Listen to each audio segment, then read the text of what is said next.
दोस्तों, घर में होने वाली छोटी छोटी बातों में कई संकेत छुपे होते हैं।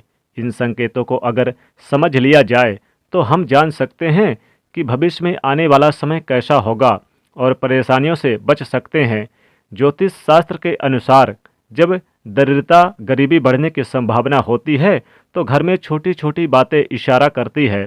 आज के इस वीडियो में हम आपको बताएंगे कि गरीबी दरिद्रता बढ़ने वाले कौन कौन से संकेत आपको मिल सकते हैं। दोस्तों, अगर घर में कोई मुसीबत आने वाली है तो उसका असर सबसे पहले घर में लगे तुलसी के पौधे पर होता है। तुलसी का पौधा बिल्कुल सूख जाता है, जिसे घर में मुसीबत और दरिद्रता का आने का संकेत माना जाता है। खाने पीने की नमकीन पदार्थों में काली चींटियों का पड़ जाना आपके आने वाले बुरे समय की ओर इशारा करती है। अगर आपके घर में लगे पेड़ पौधों की पत्तियां सूखने लगे तो उसे तुरंत कटवा लें। घर में लगे पेड़ पौधे हमेशा हरे भरे होने चाहिए। घर में पेड़ पौधों की पत्तियां सूखनी नहीं चाहिए, वरना बुध ग्रह खराब होता है और इससे आपके ऊपर कर्ज बढ़ता चला जाता है। पेड़ पौधों को रोजाना पानी जरूर दें, सूखने ना दें।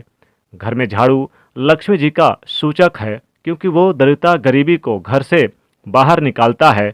इससे घर में सुख समृद्धि और धन दौलत आती है। झाड़ू के ऊपर पाँव नहीं रखना चाहिए, फेंकना नहीं चाहिए, लांघना नहीं चाहिए। इससे माता लक्ष्मी जी का निरादर होता है। घर का कोई छोटा बच्चा अचानक घर में झाड़ू लगाने लगे तो उसे घर में किसी अनचाहे मेहमान के आने का संकेत समझना चाहिए। सूर्यास्त के बाद घर में झाड़ू नहीं लगाना चाहिए। ये दरिद्रता गरीबी आने का सूचक है, क्योंकि ये व्यक्ति दुर्भाग्य को आमंत्रित करता है। नाश्ता करने से पहले झाड़ू जरूर लगवा लें, यह शुभ रहता है। झाड़ू को उल्टा करके रखना अपशगुन माना जाता है। झाड़ू को हमेशा लिटा करके रखना चाहिए। झाड़ू को खड़ा करके रखने से घर में कलह क्लेश बढ़ते हैं और घर में दरिद्रता का और गरीबी का वास होता है। अंधेरा होने के बाद आप झाड़ू लगाने से बचें, इससे माता लक्ष्मी जी नाराज होती हैं। घर का कोई सदस्य बाहर जाए तो उसके जाने के बाद झाड़ू तुरंत नहीं लगाना चाहिए। कुछ देर के बाद आप झाड़ू लगाएं, वो भी माता लक्ष्मी जी से प्रार्थना करने के बाद। झाड़ू को आपको छुपा करके रखना चाहिए, किसी की नज़र इसमें नहीं पड़नी चाहिए। जिस प्रकार धन को छुपा कर रखा जाता है, उसी प्रकार झाड़ू को भी घर में आने वाले लोगों की नज़रों से आपको दूर रखना चाहिए। वास्तुशास्त्र के अनुसार जो लोग झाड़ू के लिए एक स्थान बनाने की बजाय कहीं पर भी झाड़ू ऐसे ही रख देते हैं, उनके घर में आर्थिक तंगी का सामना उन्हें करना पड़ता है। आर्थिक तंगी के साथ साथ गरीबी का भी सामना करना पड़ता है। इससे खर्च बढ़ता है, आमदनी कम होती है, आर्थिक परेशानियों का सामना करना पड़ सकता है। दोस्तों, गाय या फिर अन्य किसी को भी जानवरों को झाड़ू से नहीं मारने चाहिए और उससे भगाना नहीं चाहिए। इससे माता लक्ष्मी जी आप घर से नाराज होकर रुष्ट होकर चली जाती हैं और ये भी एक गरीबी आने का सूचक है। ये निशानियां हैं। जिन घरों में दूध उबलकर गिरता है वहां पर अचानक पैसों का खर्च बढ़ जाता है। घर के लोग बीमार रहने लगते हैं और घरेलू जीवन में दूरियां आने की संभावना बढ़ जाती है। इसलिए अगली बार आप जरूर इस बात का ध्यान दें। बहुत से लोगों का कहना है कि दूध उबलकर गिरना शुभ होता है, तो मैं उन्हें बता दूं कि रोज़ाना अगर आपकी ज़िंदगी में रोज़मर्रा अगर दूध उबलकर गिरता है तो फिर आपकी ज़िंदगी के लिए शुभ नहीं है। रोज़ रोज़ ऐसा नहीं होना चाहिए। आपको इस बात का ख्याल रखना चाहिए, अगर आप किसी काम से घर से बाहर जाएं और वापस आते ही आपको दरवाजे पर सबसे पहले छिपकली के दर्शन हो जाएं, तो इसका मतलब है कि आपका बुरा समय बहुत ही जल्दी शुरू होने वाला है। ऐसे में आपको पहले ही संभल जाना चाहिए और बुरे वक्त में हिम्मत से काम लेने के लिए तैयार हो जाना चाहिए। इस बात का ध्यान रखिए कि वक्त कभी भी एक सा नहीं रहता, बुरा वक्त भी निकल जाएगा। ज़रूरत है सिर्फ हिम्मत और काम से लेने की। दोस्तों, घर में छिपकली दिखना वैसे तो शुभ संकेत होता है, लेकिन अगर आपने नया घर लिया और उसमें छिपकली मरी हुई मिल जाए तो घर में प्रवेश से पहले आपको पूजा हवन आदि करवा लेना चाहिए। अगर आप ऐसा नहीं करते तो उस घर में रहने वाले व्यक्ति की तरक्की नहीं हो पाती और बुरा समय हमेशा उस व्यक्ति पर हावी बना रहता है। अगर जाने अनजाने में छिपकली आपके शरीर पर अंगों पर गिरती है तो ये आने वाले अशुभ संकेत का सूचना है, निशानियां हैं।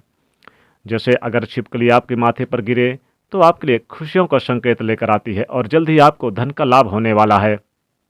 लेकिन वहीं अगर छिपकली आपके सिर पर या बालों पर गिरती है तो आप सावधान हो जाइए, क्योंकि इसका मतलब है कि आपके जीवन में भारी संकट आने वाला है या फिर आपके साथ कोई बुरी घटना होने वाली है।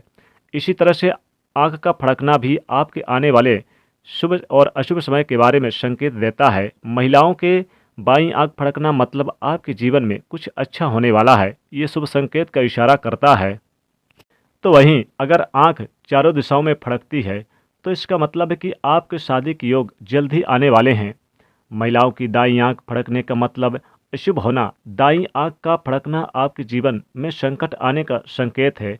पुरुषों की बाईं आंख यानी कि लेफ्ट आंख फड़कने का मतलब होता है कि आपके जीवन में अब मेहनत और कष्टदायी समय नज़दीक आने वाला है। वहीं पुरुषों की दाईं आंख फड़कने का मतलब है कि आपके जीवन में कोई शुभ समाचार आने वाला है। इसी तरह कौवे से भी आपको आने वाले समय के बारे में संकेत मिलते हैं। अगर कौवा किसी स्त्री के सर पर आकर बैठ जाए तो इस स्त्री के पति पर भारी मुसीबत आने वाली होती है।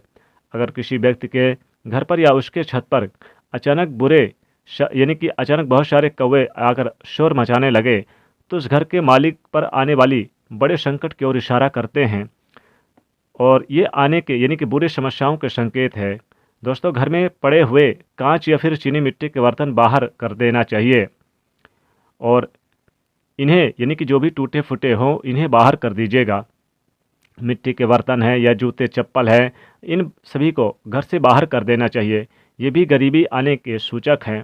दोस्तों, घर में कभी भी कूड़ा कचरा नहीं लगाना चाहिए, खासकर ईशान कोण में यानी कि पूर्व और उत्तर की कोण में कूड़े कचरे ना लगाएं और माता लक्ष्मी जी की नित्य पूजा करें। अगर आप अपने घर से गरीबी को दूर करना चाहते हैं तो निश्चित तौर पे अपने मुख्य द्वार पर आप ज़रूर थोड़ा सा जल सुबह सुबह ज़रूर छिड़कें, ये शुभ होता है।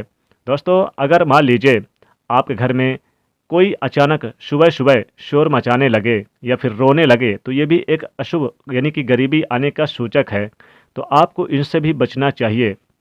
तो दोस्तों, ये फिर दरिद्रता की ओर इशारा करते हैं ये घटनाएं। तो दोस्तों, आज के लिए बस इतना ही। दोस्तों, अगर ये खास जानकारी आपको पसंद आई हो तो वीडियो को लाइक ज़रूर कर दीजिएगा, दोस्तों को भी शेयर कर दीजिएगा।